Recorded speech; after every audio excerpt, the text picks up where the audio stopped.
agaasimaha banka dhexe Jamhuuriyadda Soomaaliland mudane Axmed Xasan Carwo ayaa maanta kormeer ku yimi laanta banka ku leeyahay magaalada Caynaba ee xarunta gobolka Saraar. Ujeedada kormeerka agaasimaha guud ayaa ku qotontay xogaal noqoshada iyo kormeerka shaqada guud ee ka socota banka magaalada Caynaba.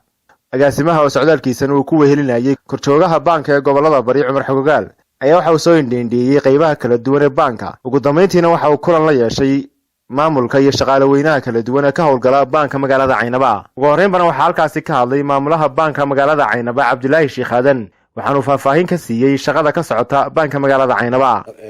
Koodii bishii labaad 2021 waxaanu halkan isugu nimid xaflad gaar ah oo aynu ku munaasabadan u qabanay agaasimaha guud ee banka Jamhuuriyadda Soomaaliland Axmed Xasan Carwo oo inoogu yimi wafdi khaas ah oo ay la socdaan korjoogaha gobolada Bariga banka Soomaaliland Cumar iyo ku-xigeenkiisa oo la socda Axmed Iimaan.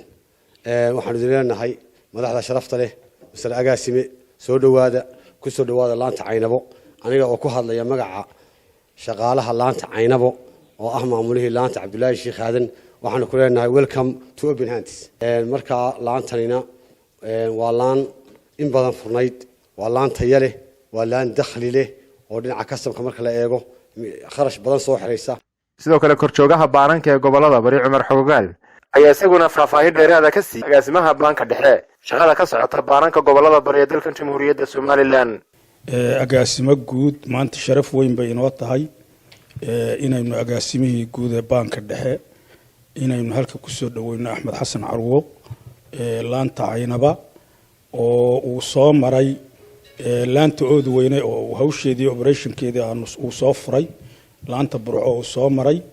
iyo halkan oo Caynaba uu soo igaaday insha Allah la saanood iyo ceeri gaabana mar dambe ayuu maanta qorshihiisu intan ku ekaa tagi doona agaasimo guud laantan Caynaba ku soo dhawow aad iyo aad baan ugu faraxsanahay inaan kugu soo dhaweyno laantani 2011 bishii Abriil baa la furay marka aniga qiimo gaar ah isee leedahay maamulihii furay baan ahaa laantan shaqaalihuna ilaa iyo waqtiga waxa sii jooga iyo shaqaalaha dib kaga soo biirayba waa shaqaale banka ka tilmaaman. ugu dambeyntiina agaasimaha banka dhexe Jamhuuriyadda Soomaaliland mudane Axmed Xasan Carwo ayaa waxa uu mahadnaqay maamulka iyo shaqaalaha ka howlgala banka magaalada Caynaba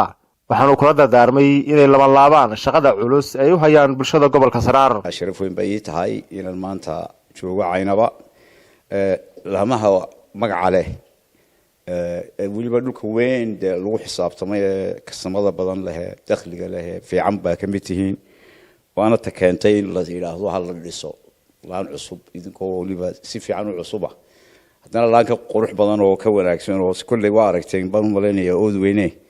sida ay tahay bay ahaanaysaa dhismahaas waxa la yiri waa inuu maxaan ku yiraahdaa si walba waa inuu weekaada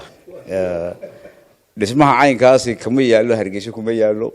Burco kuma yaalo Berbera kuma yaalo Boorama kuma yaalo intaasoo ala magaalooyinka ka waaweynaa mid kaliya ma laha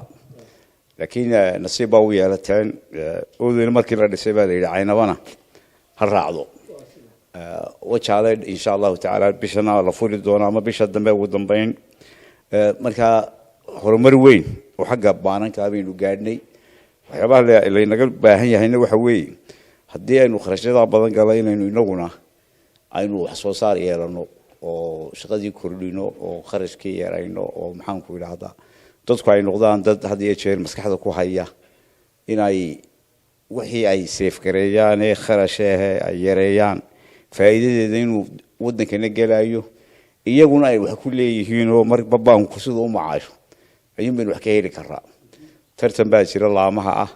jaamac boodacde warbaahinta qaranka